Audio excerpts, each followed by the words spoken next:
अच्छा sorry guys, मैंने realise किया कि मैंने डबल मूविंग एवरेजेस तो बताया ही नहीं, उसमें कोई वो भी कोई सवाल नहीं था यार। डबल मूविंग एवरेजेस में ना बेसिकली यही है कि लाइक हमें एक लेवल बनाना, लाइक फार्मूला एक दिया होगा लेवल का, एक ट्रेंड का फार्मूला दिया होगा, उसे हमने फोरकास्ट करना है, ठीक है। अब इसमें ना हमने कितने एवरेजेस देने हैं वो हमें गिवन होगा, m=3 या जो भी, जैसे क्विज में सर ने कहा था आप खुद कंसिडर कर लो, तो मैंने m=3 कंसिडर किया था ताकि कम वैल्यूज़ मुझे कैलकुलेट करनी पड़े। अच्छा बस हमने यही करना है कि लाइक ये 3 वैल्यूज़ ली, इनका वो लिया, मीन लिया, ठीक है। 67.3 प्लस 66.4 प्लस 65.1 डिवाइड बाई 3, तो ये आ गई वैल्यू। फिर इन 3 वैल्यूज़ के लिए ये आ गई, फिर इन 3 वैल्यू के लिए ये आ गई, फिर इस तरह करके ना मैंने सब वैल्यूज़ का एवरेज ले लिया, एम मूविंग एवरेज 1, और फिर मूविंग एवरेज 2 के लिए फिर मैंने ये किया ना कि लाइक इन 3 वैल्यूज़ का एवरेज लेके यहाँ लिख दिया, और फिर इन 3 का यहाँ लिख दिया, इन 3 का यहाँ लिख दिया, इन 3 का यहाँ लिख दिया, इस तरह करके ना मैंने सबके मूविंग एवरेज ले लिए। अब डबल मूविंग एवरेज में ये होता है कि जो लास्ट वाली वैल्यूज़ होती है ना बेसिकली, अब वो मेन है, ठीक है, बाकी ऊपर आपने निकाल ली जो निकाल ली। अब हमने फार्मूला ट्रेंड का लेवल का लिखा था, AT=2 MA1 माइनस MA2, ठीक है, 2 MA1 जो आखिरी वैल्यू है माइनस MA2, इसका वैल्यू आती है 60.14। अब इसका जो ट्रेंड का फार्मूला है ना वो है 2/n-1 into MA1 minus MA2। तो 2n इज़ जितना हम ऑब्जर्वेशंस का एवरेज ले रहे हैं, तो इसमें हमने 3 वैल्यूज साथ ली थी, तो n=2 है, तो 3 minus 1 into MA1 minus MA2 था ना 61.1 माइनस 62.06, हमारे पास BT आ गया। अब हमने सिंपल फिर यही किया कि लाइक YT प्लस M, आप इसको एज पे लिख लो, एक ही बात है, वैसे आसानी के लिए एज लिख देती हूँ क्योंकि हर जगह एज ही यूज़ हुआ है, ठीक है। YT plus H is equal to जो फार्मूला हमने फोरकास्ट करने का बताया था, AT plus BT into M नहीं एच कर लो ये भी, ठीक है, B2 इंटू एच, तो लाइक ये आया 60.14 माइनस 0.96 इंटू एज अगर फॉर एग्ज़ाम्पल हम बता रहे हैं कि लाइक अगर y15 है, ठीक है, तो उसके लिए फिर लाइक वैल्यूज़ कंसिडर, जैसे अभी टोटल ऑब्जर्वेशन जो थी ना ये 11 थी, ठीक है, तो हमने अब y जो आखिरी लाइक T11 है हमारे पास आखिरी, वो यूज़ करेंगे, ठीक है। y11 प्लस 4 अगर हम y15 निकाल रहे हैं, ठीक है, = 60.14 माइनस 0.96 इंटू एज क्या था हमारे पास 4 था, तो इससे हम वैल्यू निकाल लेंगे सिंपल। अच्छा जो क्वेश्चन 2 था ना वो बेसिकली इस तरह स्टार्ट हो रहा था कि लाइक हम जो क्वेश्चन 2 का सिलेबस था है ना वो था रेजिड्यूल्स वगैरह सर ने दिए हुए थे, ये बस फार्मूलाज ही थे, ऐसे इसका कुछ भी वो नहीं था कि लाइक सर ने कोई वर्किंग कराई हो या कुछ भी। तो लाइक वो ये था कि लाइक अगर सिंपल लीनियर रिग्रेशन है, ठीक है, उसमें जैसे हम इकोनॉमी वही करते थे a=y बार माइनस बी एक्स बार, ठीक है, और फिर जो बी कोफिशिएंट है टेक्निकली देखा जाए तो वही sum of y minus y bar into x minus x bar over x minus x bar whole square, ठीक है, सम ऑफ मतलब। तो अब रेजिड्यू हमें पता है कि like actual value minus predicted value है, ठीक है। अब वो कह रहे हैं कि like sum of square residues SSE is equal to वही हम स्क्वायर कर देंगे सारे रेजिड्यूज को, उनका स्क्वायर ले लेंगे और सम ले लेंगे, और याद है OLS में हम कहते थे कि like sum of square residues should be equal to 0, ठीक है। अब मीन लेना है अगर वही स्क्वायर रेजिड्यूज का तो ओवर n कर देंगे, तो अगर रूट मीन स्क्वायर लेना है तो अंडर रूट वो कर देंगे, क्या कहते हैं, अंडर रूट करके देखिए ये वाला बस अंदर उसके डाल देंगे अंडर रूट के। अगर मीन एब्सोल्यूट डिविएशन है तो हमें ये करना पड़ेगा कि लाइक जो की वैल्यूज हमने निकाले ना एरर की, उनको हमने एब्सोल्यूट करना है, मतलब सिर्फ पॉजिटिव ही सिर्फ पॉजिटिव वैल्यू में हर वैल्यू को कंसिडर करना है, तो उसका सम लेंगे ओवर n कर देंगे, ठीक है। अगर मीन एब्सोल्यूट परसेंटेज एरर है तो या इन दोनों का मुझे आखिरी दोनों का मुझे कोई आइडिया नहीं है वैसे, क्योंकि सर ने बस लिखवाए हैं, सर ने कुछ भी इनकी एप्लीकेशन करके दिखाई नहीं थी, ठीक है। तो बस इसका यही है 100/n into sum of error over y, मतलब लाइक ये पूरा एक नया फार्मूला रेप्लिकेट करना पड़ेगा, और फिर मीन परसेंटेज एरर के लिए 100/n into sum of y minus y i hat over y i, ठीक है। अब याद है कि सर अजीब अजीब फार्मूलाज लंबे लंबे लिखे जा रहे थे और हमें समझ नहीं आया था पता नहीं सर क्यों लिखे जा रहे हैं YT समथिंग +1 -2 वगैरह। वो सर बेसिकली पता है सिर्फ ये कर रहे थे कि हमें ना वो एक ही फार्मूला को बता रहे थे कि कितने वेज में लिखना है। मैंने उधर तब कॉपी किया था, समझ नहीं आया था कि सर ने क्या किया।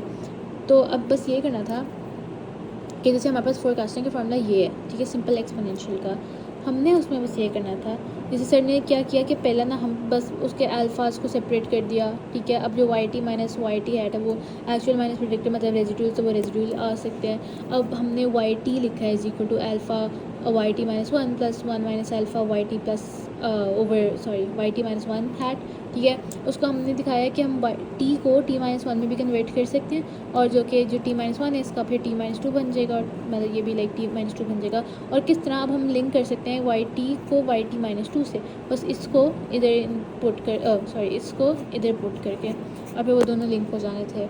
अब इसका जो डबल एक्सपोनेंशियल, अच्छा इसका ना होल का डबल एक्सपोनेंशियल की मैं बाद में वीडियो बनाऊँगी, पहले मैं ना इसका बता दूँ होल्स का ट्रिपल एक्सपोनेंशियल, जिसके बाद ना हमारे पास सिर्फ दो टॉपिक रह जाएंगे, होल्स डबल एक्सपोनेंशियल और एक डीकम्पोजिशन का मल्टीप्लिकेटिव, क्योंकि मल्टीप्लिकेटिव और ये दोनों ना मैंने अभी तक प्रैक्टिस नहीं किए हुए, तो जब मैं वो करूँगी फिर तुम लोग को या फिर पीछे भेज दूँगी या फिर छोटी सी उसकी वीडियो बना दूँगी अगर उस पर टाइम मिला। तो अभी ना हम ये कर रहे हैं एडिटिव मॉडल कर रहे हैं होल्ड का विंटर एक्सपोनेंशियल स्मूथिंग वगैरह, ठीक है, जो कि ट्रिपल एक्सपोनेंशियल फंक्शन है। अब उसका लेवल का formula L T is equal to alpha into Y T minus S T minus M. M जो है ना, ऐसे पहले मैं सारे फार्मूलाज देख लो, लाइक वो तो गिवन भी होंगे, फोरकास्टिंग का होगा ये वाला formula T minus M plus H.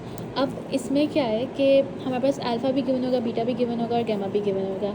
जो एम है ना वो हमारे होंगे सीज़न में कितने ऑब्जर्वेशंस हैं, ठीक है। अब जैसे इसमें ना 1 2 3 4 5 6, अगर 6 ऑब्जर्वेशन है ना टोटल, तो हमने इनको 2 सीजन्स में डिवाइड करना है। अगर सिर्फ 6 हैं, यहाँ पर अगर 8 है उनको हमने सिर्फ 2 सीजन्स में डिवाइड करना है, इस तरह का होता है, ठीक है। तो अब इसमें क्या करेंगे कि हम एक सीज़न में 3 वैल्यूज़ इसमें डाल देंगे और एक सीज़न के 3 वैल्यूज़ ये डाल देंगे, तो m इज इक्वल टू 3 हो जाएगा, क्योंकि टोटल 6 वैल्यूज़ हैं और 2 सीज़न में डिवाइड करना है, ठीक है। ठीक है, अब इसका m इज इक्वल टू 3 आ गया। और दूसरी बात इसमें क्या इंपॉर्टेंट थी, हाँ, जो एडिटिव मॉडल और मल्टीप्लिकेटिव मॉडल होते हैं ना फॉर होल्स विंटर एक्सपोनेंशियल वाला है ना, उसमें जो सीज़न 1 होता है ना उसकी हमेशा इनिशियलाइजेशन होती है, क्योंकि हमें नहीं पता कि मतलब लाइक अगर हम इसमें जैसे कह रहे हैं ना कि एस टी माइनस एम, तो अगर एस टी 1 है तो 1 माइनस एम 1 माइनस 3 तो -2 है, तो -2 के तो नहीं वैल्यू आ सकती। तो जो फर्स्ट सीज़न होता है ना किसी भी इन वाले मॉडल्स में, उनकी इनिशियलाइजेशन होती है। तो अब हम ये करेंगे कि जैसे इनिशियलाइजेशन बेसिकली ये होती है कि like S1 is equal to y T minus l naught, जैसे और फिर होएगा S1 is equal to y1 minus l naught, और S2 is equal to y2 minus l naught, S3 is equal to y3 minus l naught, ठीक है। अब इस तरह ये इनिशियलाइजेशन होती है only for the first season, ठीक है। जैसे इसमें 2 सीज़न है, हमारा ये पहला सीज़न है और ये दूसरा सीज़न है, ये 4 तक, ठीक है। अब इसमें हमने क्या करना है कि जो हम पहली वाली वैल्यू निकाल लेंगे, हाँ पहले S1 हमने क्या कहा था, पहले एल नॉट टी नॉट निकालना है, ठीक है। L naught is mean of season A, इसको हमने नाम कर दिया ए, इसको हमने नाम कर दिया बी, और सीज़न में हमेशा इक्वल वो होती हैं ऑब्जर्वेशन होती हैं, ठीक है। तो सीज़न मीन ऑफ सीज़न ए तो 79 + 81 + 55, ठीक है। और हाँ, और लाइक ओवर 3 तो उसकी वैल्यू आती है 71.67। अब टी नॉट क्या निकालना है, mean of season b minus mean of season a over m, ठीक है। तो ये आएगा mean of season b is 56 + 72 + 78 over 3, ठीक है, जो I think 68.66 minus mean of season a 71.67 over m होगा। एम हमने क्या सपोज किया था 3, ठीक है। ये हमने एल नॉट और टी नॉट निकाला और इनिशियलाइजेशन हमने कर ली S1 is equal to y1 minus l naught, और S1 क्या है 70, S1 हमारे पास आएगा, y1 हमारे पास क्या दिया हुआ 79, ठीक है। और एल नॉट हमने क्या निकाला 71.67, तो इज इक्वल टू 7.33। S2 भी पहले निकाल लो, लाइक पहले सीजन के ना आप इनिशियलाइजेशन पहले ही करके रख लो, बेहतर है। तो 9.30, S3 हमारे पास 55 माइनस 71.67, एल नॉट से ही देखिए तो y1 y2 y3 होएगा, एल नॉट सेम रहेगा -16.67, ठीक है। अब इससे क्या करेंगे हम कि हम अब L1 की वैल्यू निकाल लेंगे। फॉर एग्जांपल L1 है, ठीक है, तो अल्फ़ा हमने अल्फ़ा 0.4 है, बीटा 0.3 है और गैमा 0.2, तो हम क्या करेंगे 0.4 इंटू वाई टी हमारे पास इस वक्त है 79 माइनस एस जो टी माइनस एम, क्योंकि हमारे पास पहला सीज़न है तो हमने जो इनिशियलाइजेशन वाला यूज़ करेंगे वो है 7.33, ठीक है, प्लस 0.6 वो 1 माइनस अल्फ़ा 0.6 है, ठीक है। L T minus 1 plus T T minus 1 जो कि L not minus T not है इस वक्त, ठीक है। तो 71.67 और टी नॉट हमारे पास आया था -1, तो माइनस माइनस प्लस हो गया 1, तो हमारे पास L1 आ गया। फिर हमें T1 इसी तरह निकालना है, बीटा था 0.3, तो